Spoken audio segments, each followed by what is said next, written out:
सोचने से कहाँ मिलते हैं तमन्नाओं के शहर, चलना भी जरूरी है मंजिल को पाने के लिए। Welcome to NCERT way UPSC दोस्तों। एनसीईआरटी वे यूपीएससी में आप सबका बहुत बहुत स्वागत है। इस वीडियो में हम जो हैं class 12th CBSE political science का chapter number 3 politics of plan development देखेंगे। इसके पहले के जो चैप्टर्स हैं वो ऑलरेडी अवेलेबल है, अलग से प्लेलिस्ट अवेलेबल है। आप नीचे डिस्क्रिप्शन में लिंक देख सकते हैं प्लेलिस्ट का। उस प्लेलिस्ट में जाके आप हिस्ट्री के सारे चैप्टर्स, पॉलिटिकल साइंस के चैप्टर्स और जो आपके 12th ग्रेड के क्लास के जो सब्जेक्ट्स हैं उनके सारे चैप्टर्स आप वहाँ पे देख सकते हैं। तो आइए इस चैप्टर को स्टार्ट करते हैं। जैसा कि इस चैप्टर का नाम है, and it is very important to understand. Whenever you read something, try to understand the title. The title says many things. First of all, as the heading of this chapter suggests you, politics of plan development. कि planning के साथ में development करना हो, जो plan development हुआ है हमारे देश में अब तक, उसके पीछे किस तरीके की जो है वर्किंग रही है, किस तरीके की पॉलिटिक्स रही है, कैसे जो है डिफरेंट डिफरेंट जो गवर्नमेंट्स फॉर्म हुई है उन्होंने पॉलिटिकल डिसीजंस लिए हैं प्लान डेवलपमेंट के लिए। कैसे 5 ईयर प्लान हमारे देश में आया, कहाँ से इंस्पिरेशन लेके हमने 5 ईयर प्लान इंट्रोड्यूस किया। तो यही सारी चीजें हम इस चैप्टर में रीड करने वाले हैं। देखिए, as the chapter starts, as the global demand for steel increases, जैसे जैसे ग्लोबल डिमांड जो है स्टील की वो इंक्रीज होना स्टार्ट हुई, Orissa which has one of the largest reserve of untapped iron ore in the country. Orissa के अंदर आपको पता है, इट इज उड़ीसा, झारखंड, छत्तीसगढ़, ये पूरा बेल्ट जो है रिसोर्सेज भरे पड़े हैं यहाँ पे। तो उड़ीसा के अंदर बहुत बड़ा लार्जेस्ट आयरन ओर का बेल्ट है, रिजर्व है, untapped. So is being seen as an important investment destination. The state government hopes to cash in on this unprecedented demand for iron ore and has sign memorandum of understanding. अच्छा, अब यहाँ पे एक term आई है, keyword आया है, बहुत अच्छा वर्ड है, मेमोरेंडम ऑफ अंडरस्टैंडिंग। ये जो मेमोरेंडम ऑफ अंडरस्टैंडिंग्स होती हैं, ये कोई भी गवर्नमेंट किसी कंपनी के साथ में या government to government memorandum of understandings भी होती है। एक तरीके का एग्रीमेंट होता है that in future we gonna do some important work, some important projects. तो कुछ प्रोजेक्ट्स को लेके, कुछ स्कीम्स को लेके गवर्नमेंट टू गवर्नमेंट और गवर्नमेंट टू कंपनीज आपस में एक एग्रीमेंट करती हैं, और उसी एग्रीमेंट को आप क्या कहते हो, मेमोरेंडम ऑफ अंडरस्टैंडिंग कहते हो। यहाँ आपको ये समझ में आया। तो देखिए क्या हुआ, स्टेट गवर्नमेंट ने इस चीज को एनकैश करने के लिए, क्योंकि बहुत बड़ा रिजर्व्स हैं, तो कई इंटरनेशनल और डोमेस्टिक स्टील मेकर्स हैं, उनके साथ में कई सारे एमओयूज की, मेमोरेंडम ऑफ अंडरस्टैंडिंग की। आप कहोगे सर ऐसा क्यों किया?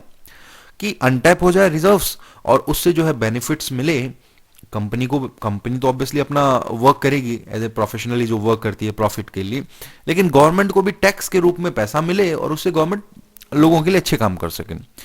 The government believes that this would bring in necessary capital investment and provide a lot of employment opportunities. अच्छा, ये आपसे पूछा भी जा सकता है, जनरल है, कि why do governments do the memorandum of understandings with different companies? क्यों करती है memorandum of understanding different companies के साथ में? ऑब्वियसली इन्वेस्टमेंट आए, कैपिटल इन्वेस्टमेंट आए, पैसा लगाए, बाहर की कंपनीज आएंगी तो पैसा लगाएंगी और उससे क्या होगा, एम्प्लॉयमेंट जनरेशन होगा। तो उड़ीसा के अंदर भी इसी होप को लेके ये मेमोरेंडम ऑफ अंडरस्टैंडिंग किया गया। लेकिन जब ये चीज इंप्लीमेंट की गई तो इसका बहुत सारे लोगों ने विरोध भी करना स्टार्ट कर दिया। हमारे देश में आप लोगों ने भी अपने सराउंडिंग में भी प्रॉब्लम देखी होगी।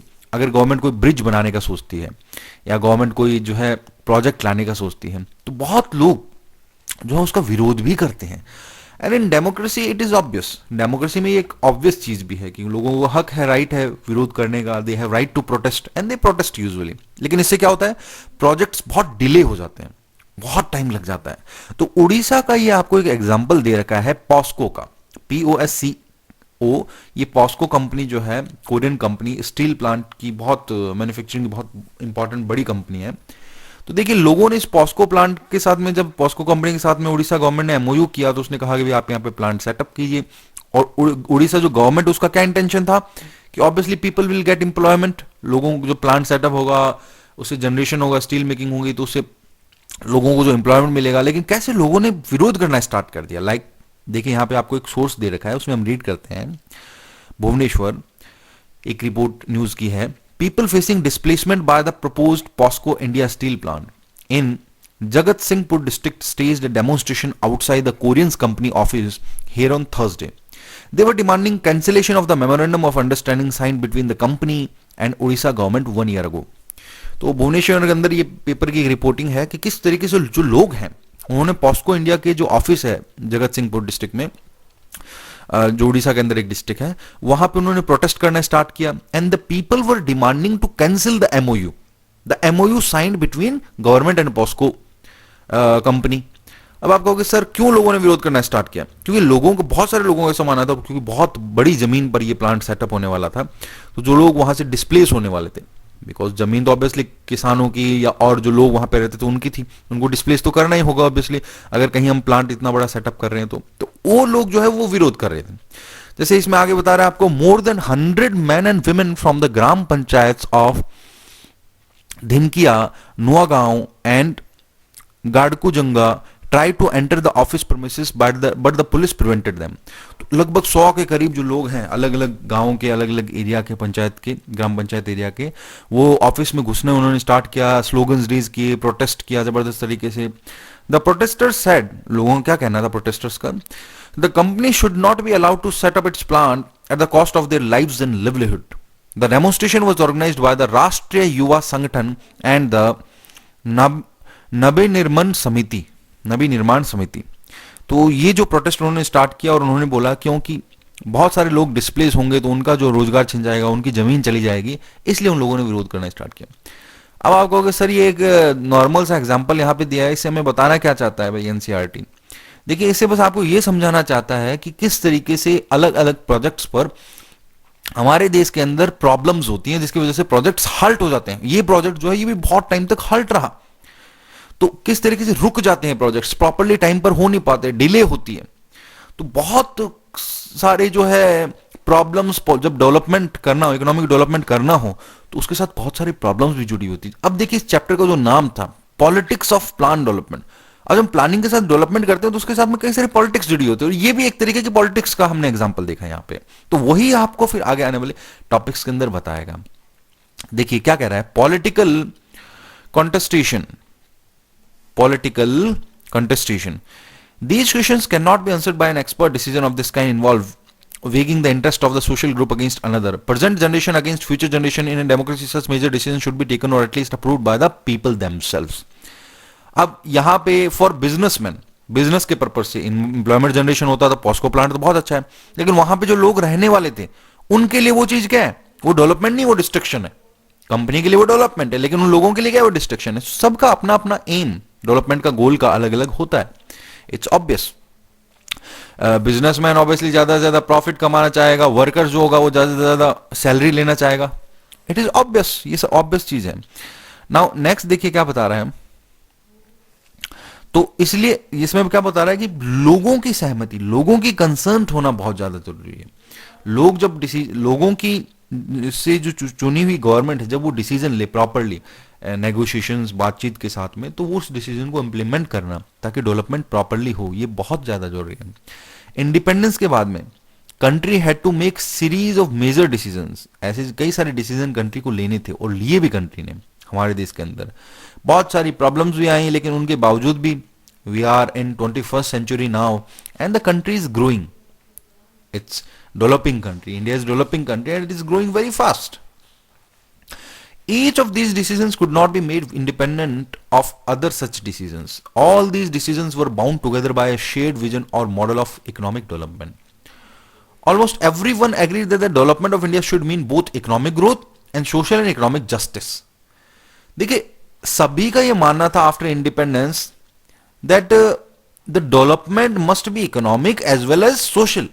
Social development and economic development both must go together hand in hand. That's how we can develop India overall, है ना, इंक्लूसिव डेवलपमेंट होनी चाहिए। तो इसी प्लानिंग के साथ में हमारे देश में जो है डेवलपमेंट किया गया, बिजनेसेस का फायदा हो, साथ में वर्कर्स का भी फायदा हो, फार्मर्स का भी फायदा हो, हर किसी का, मतलब एक तरीके से साथ में कंबाइंडली इंक्लूसिव ग्रोथ के साथ हम आगे बढ़े। अच्छा, आपने बहुत बार ये सुना होगा राइटिस्ट, लेफ्टिस्ट, है ना, न्यूज में भी कई बार चलता रहता है। The people who belong to certain ideology they are called as the leftist, the people who belong to certain ideology they are called as rightist, है ना, राइट विंग्स, लेफ्ट विंग्स। अब ये है क्या भाई?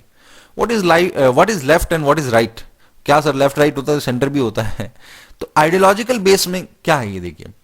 इन the politics of most countries you will always come across references to parties and groups with left और right ideology और leaning. अब it is not only about India, but also in many democratic countries you will find the people saying that certain political parties they belong to right wing party, they are the right wing party, they have the rightist ideology, whereas some certain parties they have leftist ideology. Now these terms characterize, अब ये terms क्या characterize करती हैं? The position of the concerned groups or parties regarding social change and role of the state in affecting economic redistribution. अब ये जो terms है right या left, ये कुछ आइडियोलॉजिकल बेस्ड डिफरेंस है। अगर आपसे कोई ऐसा पूछे कि what do you mean by the left and the right और right wings and left wings, what does it show, ये क्या बताता है? So it is the ideological difference that how economic development must be. Left wing, left ideological based जो लोग हैं उनका मानना है कि इकोनॉमिक डेवलपमेंट सर्टेन तरीके से हो, और राइट विंग्स जो है उनका मानना है इकोनॉमिक डेवलपमेंट सर्टेन तरीके से हो। तो दोनों में जो आइडियोलॉजिकल डिफरेंस है, दैट्स व्हाई वी से them left and right. Now अब क्या डिफरेंस है सर लेफ्ट या राइट इसमें? तो देखिए आपको आगे बता रहा है, left often refers to those who are in favour of the poor, downtrodden section and support government policies for the benefit of these sections. Left जो है ज्यादातर जो पुअर क्लास है, स्पेसिफिकली डाउनट्रोडन सेक्शंस हैं, वो ये मानता है कि गवर्नमेंट पॉलिसीज उनके बिहाफ पे बननी चाहिए, उनके अकॉर्डिंग बननी चाहिए, उनके बेनिफिट के लिए बननी चाहिए।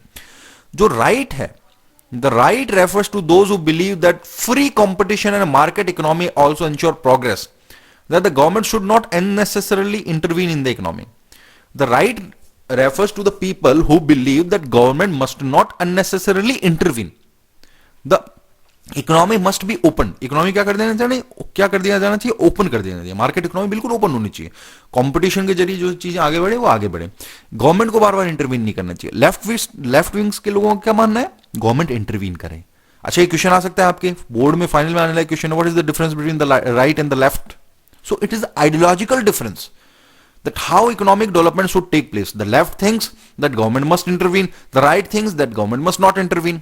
बिल्कुल क्लियर, ठीक है? तो इजीली आप कर सकते हो। बहुत अच्छा क्वेश्चन है, राइट लेफ्ट का आ सकता है आपके क्वेश्चन, कई बार हम सुनते भी हैं। नाउ आइडियाज ऑफ, देखो अब आगे क्या बता रहा है आपको, ideas of development, idea of development. Now very often this contestation involves the very idea of development. The example of Odisha shows us that it is not enough to say that everyone wants development. For development has different meanings for different section of the people. Obviously, जो भी हमने read किया, जो TISCO company है या POCSO जो company है, जो अभी हमने देखा तो उड़ीसा वाले एग्जांपल में, यहाँ पे जो पॉस्को कंपनी है उसके लिए आइडिया, उसके लिए डेवलपमेंट का क्या मतलब है, उसका स्टील प्लांट सेटअप हो जाए, प्रॉपर्ली वो वर्क करे, प्रॉफिट ज्यादा से ज्यादा हो। जो वहां पे लोग रह रहे हैं उनको डिस्प्लेस होना पड़ रहा है, तो उनके लिए वो डेवलपमेंट नहीं, उनके लिए वो क्या है, डिस्ट्रक्शन है। तो सबके लिए डेवलपमेंट का मीन भी अलग अलग हो सकता है। This is very very important thing, that development may be different for different people. The aim for development must it may be different for different people. Now, the first decade after independence witnessed a lot of debate around this question कि किस तरीके से development हो, क्या, what we should focus on. Should we focus on businesses? Should we focus on workers? Should we focus on peasants? Or what should we focus on? So first जो decade था independence के बाद में, उस पर इसको लेके बहुत डिबेट हुई. It was common then, as it is even now, for people to refer to the West as a standard for measuring development. आज के टाइम में भी हम वेस्ट को रेफर करते हैं कि वेस्ट में जिस तरीके की डेवलपमेंट हुआ है, we want to have development, such kind of development. Now development was about becoming more modern, and modern was about becoming more like the industrialized countries of the West. Now development का क्या मतलब है? It was about becoming more modern, कि modern बनना, पहले से conservative approach से modern approach की तरफ आना, मॉडर्न बनना, देश एक तरीके से प्रगति करे, डेवलप करे. क्या मतलब है? देश मॉडर्न बने. और मॉडर्न बनने का क्या मतलब है? It was about becoming more like the industrialist country in the of the west, कि वेस्ट की जो कंट्रीज है वैसा बनना. वहां पे रोड नेटवर्क्स बढ़िया हैं, ब्रिजेस हैं, मल्टी स्टोरी बिल्डिंग्स हैं, है ना. तो इस तरह की चीजें हमारे यहाँ पे, तो हम उसको डेवलपमेंट से रेफर करके बोलते हैं. This is how common people as well as the experts thought. ये पहले मानना था. It was believe that every country would go through the process of modernisation as in the west. पहले ऐसा माना गया कि जैसे वेस्ट में जिस तरीके से डेवलपमेंट हो, तो हर कोई country through out globe they will follow the same kind of procedure. वो भी जो same kind of procedure they will follow and that's how they will grow. लेकिन ईस्ट की अपनी एक कल्चर है, वेस्ट का अपना एक कल्चर है, तो हर जगह मॉडर्नाइजेशन की प्रोसेस सेम रहेगी ऐसा कुछ जरूरी थोड़ी है. ठीक है. विच इन्वॉल्व द, हम भी कई बार, कई जो स्टूडेंट्स होते हैं आप में से बहुत, हम थोड़ा टाइम देते हैं, थोड़े टाइम में बिल्कुल अच्छे से चीजें समझ जाते हैं. थोड़ा कुछ बच्चे कुछ एक्स्ट्रा टाइम देते हैं फिर जाके चीजें समझते हैं. कुछ बच्चे जो हैं थोड़ा उनको लगता है कि जब तक हम एक दो बार रिवीजन नहीं करेंगे तब तक हमें समझ में नहीं आएगा. तो सब के अपने अपने नेचर है, अपने अपने तरीके से चीजों को समझने का जो है वो कंसेप्ट है.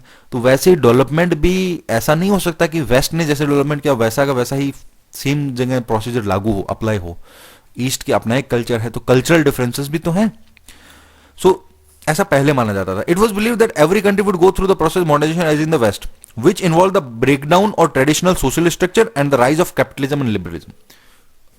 Acha, now this question can come in your exam that what was the modernization process, modernization steps in the West.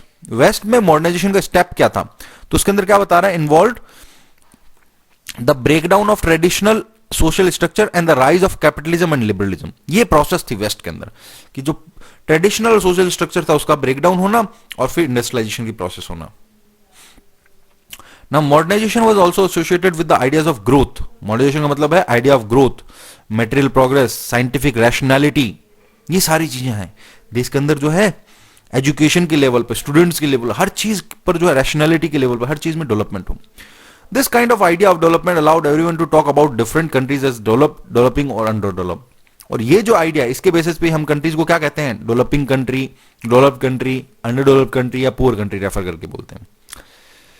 अब इंडिपेंडेंस की ईव को India had before it two models of modern development. India के सामने दो type के model development थे. History में आपने रीड किया होगा कि एक तरफ था USA which was representing the ideology of capitalism, and in the one side that was USSR which was representing the ideology of socialism, जो सोशलिज्म की आइडियोलॉजी को रिप्रेजेंट कर रहा था. Now what was socialism? Socialism क्या था? Socialism was an ideology in which everything was controlled by the government. Government सब कुछ कंट्रोल करे. कैपिटलिज्म में क्या होता था? It was like open for all, है ना, मार्केट ओरिएंटेड इकोनॉमी. और इसी कारण पता है आपको सेकेंड वर्ल्ड वॉर से लेकर 1991 तक कोल्ड वॉर भी चली. Ultimately Russians, USSR disintegrated in 1991. That's how capitalism won over socialism. अब देखिए क्या बता रहा है, इंडिया के सामने भी दो आइडियोलॉजिकल चीजें थी. सो बहुत ही कंफ्यूजिंग सिचुएशन थी कि what India should follow, India को क्या करना चाहिए. You already studies these two ideology in the previous chapters also. Cold war के चैप्टर में हमने रीड किया होगा. There were many in India then who were deeply impressed by the Soviet model of development. These included not just the leaders of Communist Party of India, but also the Socialist Party leaders like Nehru within the Congress. So even Jawaharlal Nehru was also in favor of USSR. He was also supportive of ideology of USSR socialism. Now there were very few supporters of the American style capitalist development. This reflected a broad consensus that had developed during the national movement. The nationalist leaders were clear that the economic concern of the government of free India would have to be different from the narrowly defined commercial functions of the colonial government. So during the national revolution against Britishers also leaders of India were quite firm. जो India के leaders थे वो बिल्कुल firm थे कि हमें क्या करना चाहिए, हमें इस तरीके की हमारी गवर्नेंस बनानी है जिसपे गवर्नमेंट का रोल ज्यादा से ज्यादा हो डेवलपमेंट में. गवर्नमेंट लोगों तक डेवलपमेंट पहुंचाए, गवर्नमेंट गरीबी को दूर करे. It was clear moreover that the task of poverty alleviation and social and economic redistribution was being seen primarily as the responsibility of the government. तो ये क्या करे, गवर्नमेंट की रिस्पॉन्सिबिलिटी की इन सारी चीजों को जो है, जो डिफरेंसेस हैं, डिस्टिंक्शंस हैं, उनको हटाएं. There were debates among them. बहुत टाइम तक डिबेट्स भी चलेगी किस तरीके से हमें आइडियोलॉजी फॉलो करनी चाहिए. For some industrialisation seem to be the preferred path, for others development of agriculture and particular alleviation of rural poverty was the priority. बहुत लोगों का मानना था अब आजादी के बाद में कि हमें ज्यादा फोकस गांवों पर करना चाहिए, किसानी पर, खेती बाड़ी पर करना चाहिए. बहुत लोगों का मानना था कि नहीं, हमें ज्यादा फोकस बिजनेसेस पे करना चाहिए, इंडस्ट्रियलाइजेशन पे करना चाहिए. तो इसी को ध्यान में रखते हुए प्लानिंग, क्योंकि अब डेवलपमेंट के लिए प्लानिंग भी तो करनी होती है ना. आप भी अपना कोई एम बनाते हो तो उसके लिए प्लानिंग पहले करते हो ना, उसको ब्लूप्रिंट बनाते हो, फिर उस ब्लूप्रिंट जो होता है उस पर हम क्या करते हैं, इम्प्लीमेंटेशन करते हैं, और अच्छे तरीके से इम्प्लीमेंटेशन करते हैं तो हमें सक्सेस मिलती है। तो प्लानिंग में क्या हुआ कि इतने सारे डिफरेंसेस होने के बावजूद भी there was a consensus on one point, एक पॉइंट पे कंसेंसस था कि डेवलपमेंट जो है इसको प्राइवेट एक्टर्स के हाथों में नहीं छोड़ा जा सकता, सरकार को रिस्पॉन्सिबिलिटी उठानी होगी, और सरकार जो है इसको जो है कुछ सेक्टर्स पे अपना कंट्रोल रखना होगा। ये एक कंसेंसस बन गया था, इसीलिए हमने more over mixed kind of ideology followed, हमने एक mixed kind of economy follow की जिसमें सोशलिज्म का मिक्सचर प्लस कैपिटलिज्म का मिक्सचर, और इसमें सोशलिज्म का ज्यादा मिक्सचर था, वो हमने जो है अडॉप्ट किया।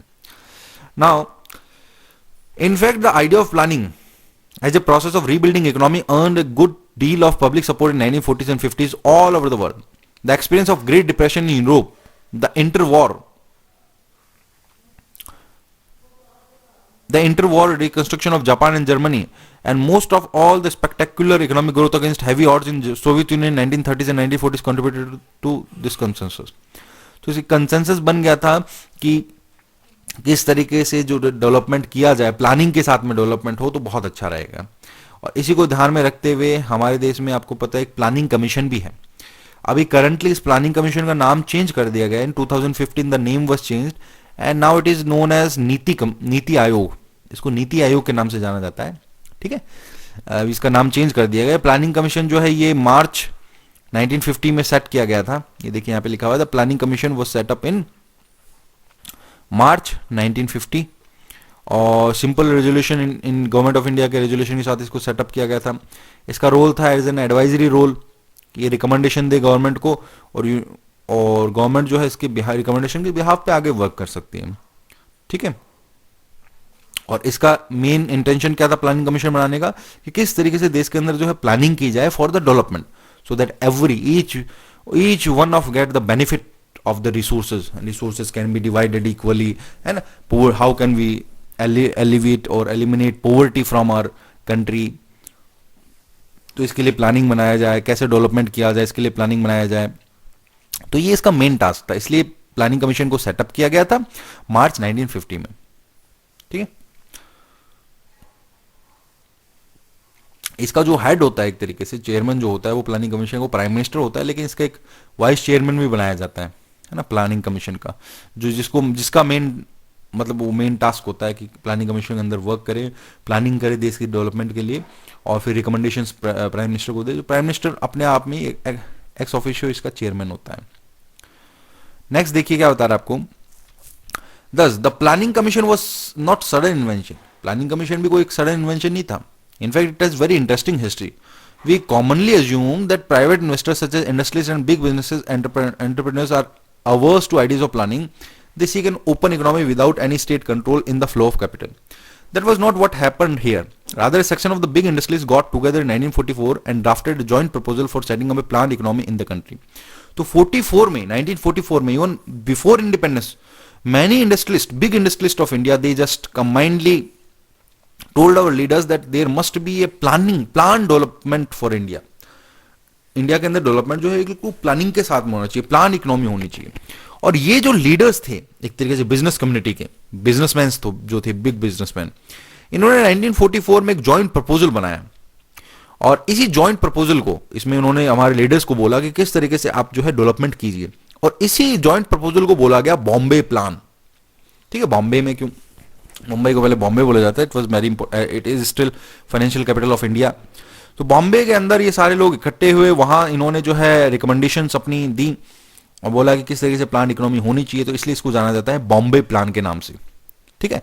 और इसके जो चेयरपर्सन होते हैं ये इसमें देखिए क्या बता रहा है आपको, soon after India became independent the planning commission came into being, planning commission आ गया और जो प्राइम मिनिस्टर होता है वो क्या होता है इसका chairman, the prime minister was it's chairman. अभी करंटली भी उसमें एक वाइस चेयरमैन होता है जिसकी मेन रिस्पॉन्सिबिलिटी होती है, और अपने आप में एक्स ऑफिशियल चेयरमैन जो होता है इसका कौन होता है, prime minister. It became the most influential and central machinery for deciding what path and strategy India would adopt for its development. तो हमारा एक देश में मेन एक यूनिट है ये प्लानिंग कमीशन। अभी इसका नाम चेंज कर दिया गया है, now it has been renamed as NITI Aayog, ठीक है। अब अर्ली इनिशिएटिव्स, अब देखिए यूएसएसआर जो था, union of Soviet socialist Republic, वहां पे 5 ईयर प्लान सिस्टम इंट्रोड्यूस किया गया था फॉर डेवलपमेंट, पंचवर्षीय योजना। और यूएसएसआर से ही हमने ये अडॉप्ट किया 5 ईयर प्लान सिस्टम हमारे देश में भी, पंचवर्षीय योजना। And we also started 5 year plan. तो first 5 year plan was it came in 1951, so till 56 it went. So for coming 5 years, what the aim of government will be there, how much government will spend on each sectors. So that's how this 5 year plan is made. इस तरीके से 5 year plan जो है बनाया जाता है। तो हमने भी 5 ईयर प्लान बनाया और एक प्लान वे में जो है इकोनॉमी पे वर्क किया कि किस तरीके से शुरू में जो है एग्रीकल्चर पे फोकस किया गया, इलेक्ट्रिसिटी पे, पावर पे फोकस किया गया। तो इसमें क्या किया जाता है 5 ईयर प्लान में कि अगले 5 सालों के लिए पूरी प्लानिंग की जाती है कि किस सेक्टर में कितने रुपए खर्च होंगे, किस सेक्टर में किस तरीके से जो है डेवलपमेंट किया जाए। अच्छा, this cartoon can also come in your exam. बड़ा इंटरेस्टिंग कार्टून है, ये भी आपके एग्जाम में आ सकता है। और कार्टून कई बार दिए जाते हैं और आपसे पूछा जा सकता है इसका मतलब। तो बड़ा इंटरेस्टिंग कार्टून है। इस कार्टून में आप देखो, यहाँ पे विलेज रियलिटी आपको बता रहा है और प्लानिंग का सिस्टम। अब ये जो एक स्पोर्ट्स पर्सन है, किस तरीके से प्लानिंग करके, और इसको आप कह सकते हो जुगाड़ लगा के ना, जुगाड़ होता है ना, उसमें तरह तरह के जो है चीज़ों को जोड़ जुड़ा के जो है हमें बस एक चीज़ क्रॉस करनी है, उसको यूज़ लेना है। तो ये जुगाड़ की तरीके से एक स्टिक है, यहाँ से जो है ये इसको विलेज रियलिटी को पार करते हुए जाना है। तो इंडिया के अंदर ये कुछ प्रॉब्लम्स हैं, ये प्रॉब्लम्स बता रहा है आपको रिसोर्सेस की। We have the lack of resources and there are much poverty prevalent here, but the resources are not according to that, है ना। तो लेकिन फिर भी जो है प्लानिंग के साथ में हमें उस रियलिटी को भी पार करना है और डेवलपमेंट करते जाना है। Never say die attitude kind of situation, है ना। So the planning commission is like this, it is the responsibility of the planning commission to plan better for economy, even in spite of this fact that we don't have resource. ठीक है। तो 1951 में हमारी 5 year plan आया था और 5 year plan के बाद में रेगुलरली हमारे 5 ईयर प्लान आए। कुछ टाइम पीरियड ऐसा भी रहा बीच में जब 5 ईयर प्लान नहीं आए थे ड्यू टू सर्टेन रीजंस, लेकिन रेगुलरली 5 ईयर प्लान आते हैं। और इस 5 ईयर प्लान में जो है शुरू में जैसे फर्स्ट 5 ईयर प्लान था, तो इसमें किस तरीके से फोकस किया गया, स्पेसिफिकली एग्रीकल्चर पे फोकस किया गया, डेवलपमेंट पे फोकस किया गया, है ना, इंफ्रास्ट्रक्चर पे फोकस किया गया फर्स्ट 5 ईयर प्लान के अंदर। ये आपको बता रहा है। ये क्वेश्चन आ सकता है आपके, right a note on the first 5 year plan. First 5 year plan पे नोट लिखिए, आपको पता होना चाहिए फर्स्ट 5 ईयर प्लान क्या है। From where we got this 5 year plan system from USSR. Now first 5 year plan came in 1951 went up to 56, ठीक है। And a young economist K.N. Raj, he was involved in drafting the first 5 year plan, and he argued that India should hasten slowly for the first 2 decades as a fast rate of development might endanger democracy. So he was in view that slowly, gradually we should develop and we should focus more on infrastructure, on rural society. Now, therefore, first 5 year plan किस पर focus था? Agrarian sector पर। Agrarian sector means agriculture, जिसके अंदर क्या बनाया गया, dams बनाए गए, इरिगेशन फैसिलिटीज को इंप्रूव किया गया, सिंचाई की परियोजनाओं को, बहुत सारी कैनाल्स, नहरें वगैरह उस ड्यूरेशन में बनी। एक क्वेश्चन आ सकता है, right note on first 5 year plan, या विच वर इंपॉर्टेंट और addressed points in first 5 year plan. कौन से एड्रेस पॉइंट्स थे फर्स्ट 5 ईयर प्लान में? तो एग्रेरियन सेक्टर की इन्वॉल्वमेंट, इन्वेस्टमेंट, डैम्स के लिए, इरिगेशन के लिए, है ना। Now, agriculture sector was hardest hit by partition also. It needed urgent attention. So, therefore, in first 5 year plan, irrigation, dams, many other facilities related to agriculture, they were in main limelight. सबसे important limelight के अंदर ये थी आपकी, और इन पर ज्यादा focus किया गया इनके लिए कि किस तरीके से इनके अंदर जो है डेवलपमेंट किया जाए फर्स्ट 5 ईयर प्लान में। तो यही आपको इसमें पूरा बता रहा है, ठीक है। Now rapid industrialisation. अब सेकेंड 5 ईयर प्लान जब आया, that came in 56, second 5 year plan में किस पर स्ट्रेस किया गया? Stressed on heavy industry. अभी हमने फर्स्ट 5 ईयर प्लान का देखा जिसपे किस पे फोकस किया गया था? एग्रेरियन सेक्टर पे, में डैम्स बनाए गए, इरिगेशन फैसिलिटीज बनाई गई, कैनाल्स बनाई गई। Now in second 5 year plan the stress was on heavy industry specifically, उसमें हैवी इंडस्ट्री पे ज्यादा फोकस किया गया। इसमें जो इकोनॉमिस्ट थे, the economist who drafted second 5 year plan under the leadership of PC Mahalanobis, जो बहुत बड़े स्टैटिस्टिशियन माने जाते हैं, स्टैटिस्टिक्स के बहुत बड़े जानकार थे, पीसी महालनोबिस इकोनॉमिस्ट थे। So under the leadership of PC Mahalanobis the focus was on industrialisation and second 5 year plan was drafted.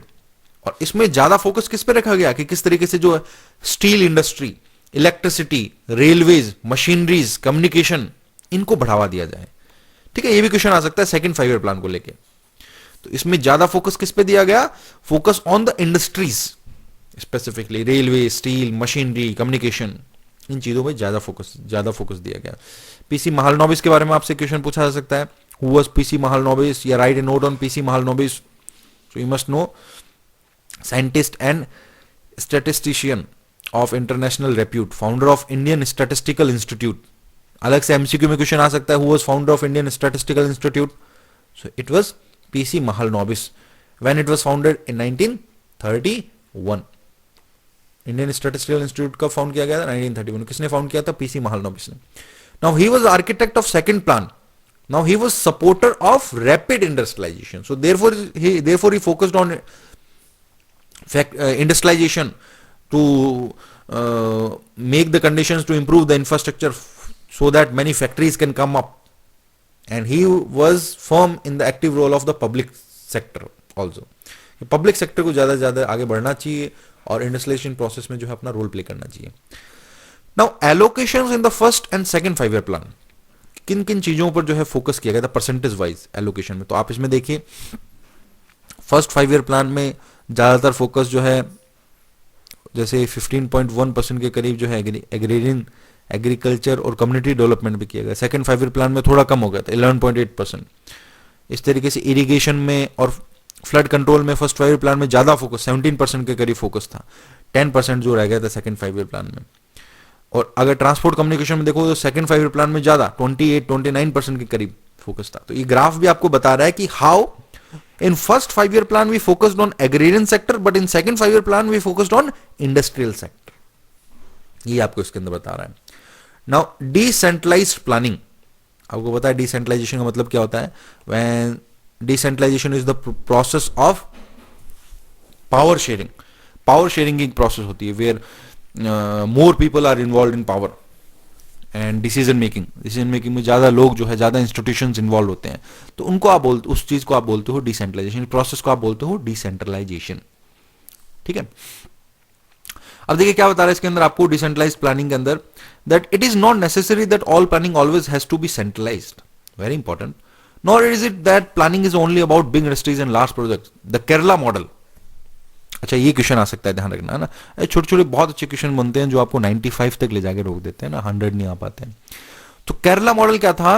The Kerala model is the name given to the path of planning and development charted by the state of Kerala. State of Kerala के अंदर जो development plan था उसको Kerala model दिया गया. तो क्या था ये Kerala model? There has been a focus in this model on education, health and land reform. इस केरला मॉडल के अंदर फोकस किस पर था? The focus on health, land reform, education, effective food distribution and poverty alleviation. Now despite lower per capita income, a relatively weak industrial base, Kerala achieved nearly total literacy. आपको पता है सबसे ज्यादा लिटरेट जो state है उनमें आता है केरला. So education पे ज्यादा फोकस दिया गया. It was the Kerala model. If we will educate the people, then obviously the skills will develop. That's how people will get employment and all. Ultimately the economy will get the benefit. Long life expectancy, low infant and female mortality. So these all things have been achieved by Kerala. Medical care, low birth rates, high access to medical care. Between 1987 and 1991, the government launched the new democratic initiative which involved campaigns for development designed to involve people directly in development activities through volunteer citizens organizations. तो केरला के अंदर Kerala model में क्या किया इन्होंने involvement, कि लोगों के इन्वॉल्वमेंट कैसे हो, तो इन्होंने वॉलंटरी सिटीजन ऑर्गेनाइजेशंस सेटअप किए जो डेवलपमेंट एक्टिविटीज के लिए अपनी जो है रिकमेंडेशंस दें, एडवाइसेस दें कि किस तरीके से डेवलपमेंट किया जाए. तो ये समझ रहे हो ना आप डिसेंट्रलाइजेशन की प्रोसेस, डिसेंट्रलाइज प्लानिंग, कि how we can include the people in development planning. आज के टाइम पीरियड में अगर सरकार कोई प्रोजेक्ट बनाती है तो हमसे तो नहीं पूछा जाता. हमारे हो सकता है आपके दिमाग में बहुत अच्छे अच्छे आइडियाज हों, तो अगर लोगों को ज्यादा से ज्यादा इन्वॉल्व किया जाएगा तो अच्छे आइडियाज आगे बढ़ेंगे ना. तो इसी को आप डिसेंट्रलाइजेशन कह रहे हो. सेंट्रलाइजेशन प्रोसेस से अलग हटके किस तरीके से हम ज्यादा से ज्यादा इंस्टीट्यूशंस को, लोगों को इन्वॉल्व कर सके प्लानिंग के अंदर. और आपको पता है डिसेंट्रलाइजेशन के लिए लोकल बॉडीज आए. पहले जैसे सेंट्रल गवर्नमेंट थी, अब स्टेट गवर्नमेंट, हर स्टेट की अपनी एक गवर्नमेंट है, लोकल गवर्नमेंट होती है आपकी, नगर निगम, नगर पालिका, गांवों के लेवल में पंचायत है ना, ग्राम पंचायत, पंचायत समिति, जिला परिषद.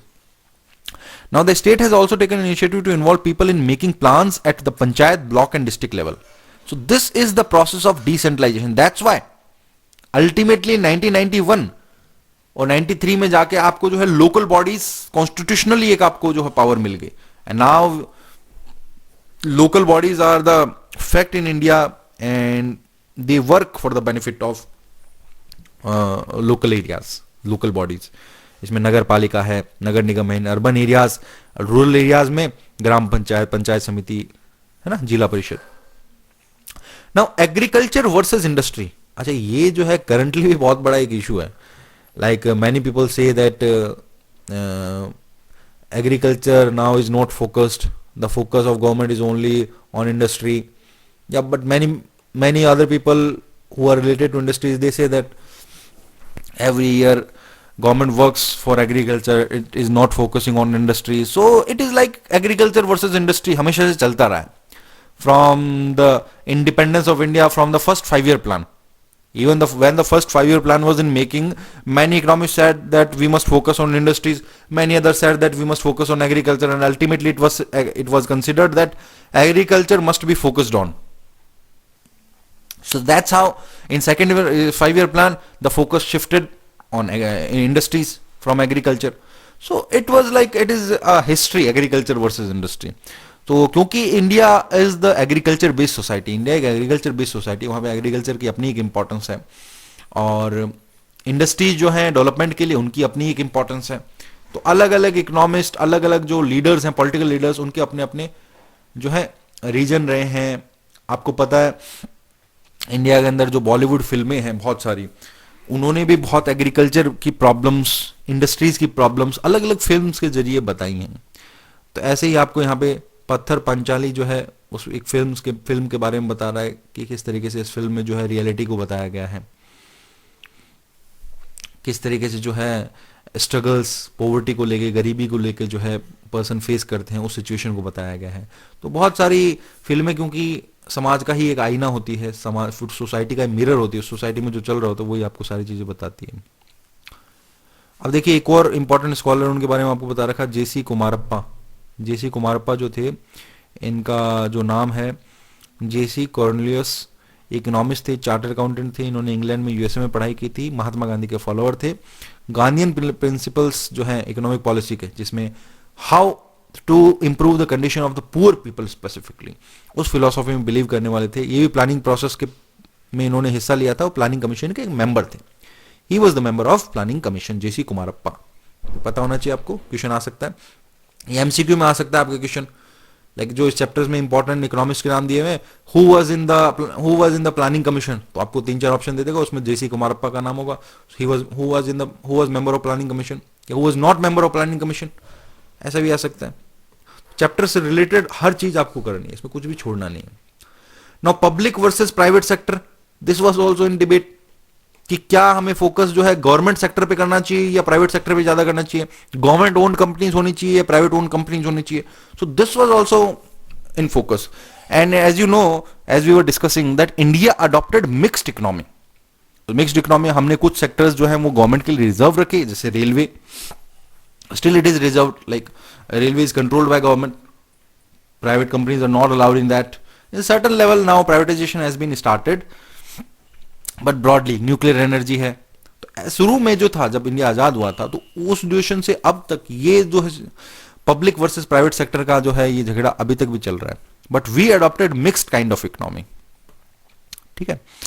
और जैसे आपको यहाँ पे देखिए बड़ा एक अच्छा इंटरेस्टिंग कार्टून है, Jawaharlal Nehru here, he is doing kind of एक तरीके से एक्टिविटी जिसमें public sector versus private sector को बता रखा है ना, how the public sector is like many things are included. Private sector सिर्फ 1% है लेकिन वो भी भारी है, दूसरी तरफ पब्लिक सेक्टर की तरफ ज्यादा अभी झुकाव है. So that's how it was like a balance between private sector and public sector, जो हमारे जो है उन्होंने अडॉप्ट भी किया था शुरू में गवर्नमेंट्स ने. नाउ मेजर आउटकम्स, क्या आउटकम्स निकले हैं अब इसके, किस तरीके से डेवलपमेंट हुआ है. तो बहुत सारे लैंड रिफॉर्म्स हुए हैं हमारे देश के अंदर. बहुत सारे जो है डेवलपमेंटल वर्क्स हुए हैं, इंफ्रास्ट्रक्चरल वर्क हुआ है, अलग अलग प्रोजेक्ट्स आपको पता है, जिसमें जैसे यहाँ पे देखिए फाउंडेशंस के अंदर इंफ्रास्ट्रक्चर में, as you know, Bhakra Nangal dam है ना, the biggest dams of the world, जिनमें नाम आता है Hirakud for irrigation and power generation. Many dams have been built, many infrastructure facilities, many communication facilities, lot of economic growth जिसको कहते हैं हम, वो अचीव हुई है. Yet we need to achieve more. अभी भी हमें बहुत अचीव करने की जरूरत है. Poverty still has not been abolished from India, it is still there. So a lot has to be done. अभी भी बहुत ज्यादा वर्क करने की जरूरत है, बट इतना हमने वर्क किया. What has been the outcome, ये क्वेश्चन आ सकता है आपके, what has been the outcome. तो फाउंडेशन के लेवल पे इस तरीके का आउटकम निकला है. लैंड रिफॉर्म्स हुए हैं हमारे देश में बहुत. लैंड रिफॉर्म्स के लिए अलग से जो है, पहले जैसे जमींदारी सिस्टम था, तो 1970s में 69 में जब इंदिरा गांधी जो है गवर्नमेंट आई, या उसके पहले भी शुरू से ही, not only in the government of Indira Gandhi, in from initially many land reforms related act have been passed, जो पास किए गए हैं, और उससे बहुत तरीके के लैंड रिफॉर्म्स हुए हैं. सीलिंग सिस्टम कर दिया गया, अपर लिमिट और सीलिंग सिस्टम. यहाँ पे एक देखिए, ये जो वर्ड आपको दे रखा है टर्म, बहुत अच्छा क्वेश्चन आ सकता है आपके यहाँ पे. Ceiling, what was ceiling. तो सीलिंग सिस्टम में किया गया कि पहले जो होते थे जमींदार, उनके पास हजारों बीघा जमीन होती थी. अब सीलिंग सिस्टम, एक सीलिंग फिक्स कर दी गई, only a person can keep only this much amount of land. अब जो ज्यादा एक्सेसिव लैंड अगर उसके नाम पे होती थी, तो उसको क्या कर दिया गया, ट्रांसफर कर दिया गया टू द लैंडलेस फार्मर्स. जो लैंडलेस फार्मर्स थे उनको उनकी जमीनें दे दी गई. So that's how land reforms have taken place in India. इस तरीके से लैंड रिफॉर्म जो है इंडिया के अंदर हुए हैं. ठीक है. अच्छा, अब कुछ जो हमारे यहाँ पे फॉल्ट्स भी रहे हैं, इतने टाइम बाद में भी लोग भूख से मर गए, या आप देख सकते हैं जैसे इस कटिंग में 13 die of hunger in Bihar in tribal areas, है ना. Trying months ahead despite rain, कैसी सिचुएशंस हैं. तो ये गरीबी की सिचुएशन स्टिल इट वाज, ये तो पुराना आपको एक कटिंग दे रखा है पिक्चर की, लेकिन आज के टाइम पीरियड में भी हम we face the crisis, food crisis. जो फूड क्राइसिस बिहार के अंदर आई टाइम टाइम पर, या और भी जगह जो है कई टाइम पर, ड्यू टू ड्रॉट की कंडीशन या फैमिन की कंडीशन में फूड क्राइसिस हुई. तो उसकी वजह से बहुत, even people died of hunger. और आपको पता है 1960s की ड्यूरेशन में तो हमारे यहाँ पे इतनी क्राइसिस हो गई थी during the war with Pakistan.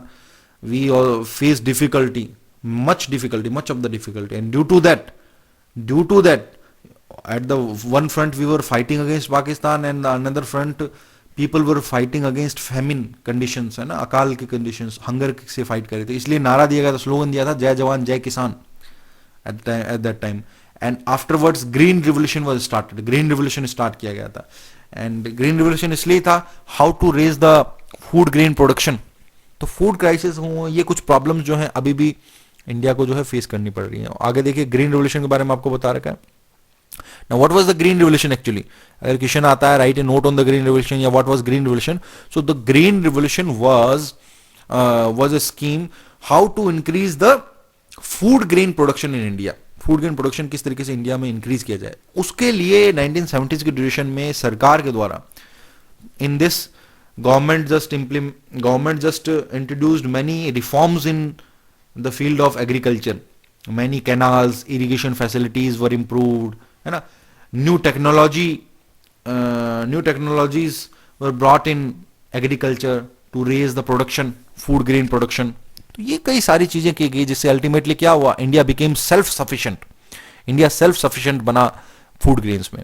कि इस ड्यूरेशन से पहले हमें इंपोर्ट करना पड़ता था, इवन व्हीट जो गेहूं है वो हमें इंपोर्ट करना पड़ता था, लेकिन after green revolution we became self sufficient. Now even we can export the food grains. इस कंडीशन में हम आ गए. So green revolution has been so much success, बहुत सक्सेस रहा. White revolution another important topic.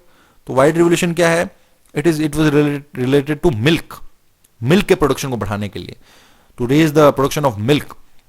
The white revolution was there, and the founder of white revolution was Verghese Kurian. Verghese Kurian को माना जाता है who was the founder of Amul के founder थे ये Verghese Kurian. Milk man of India इनको जाना जाता है. एम एस स्वामीनाथन को ग्रीन रिवोल्यूशन का जनक माना जाता है, father of green revolution, like he recommended many things, Swaminathan. So that's how. Now later developments, many other developments took place afterwards. So in further 5 year plans, many new schemes were introduced, like in third 5 year plan, how to remove poverty, है ना, किस तरीके से poverty को हटाया जाए। तो planning के जरिए किस तरीके से प्लान, अब पूरे चैप्टर में आप देखिए क्या बता रखा है आपको, how plan development took place in India with proper planning, proper planning के साथ में प्लान डेवलपमेंट इंडिया में कैसे हुआ। तो ये आपका चैप्टर पूरा हुआ all of you, and this chapter is very interesting chapter, and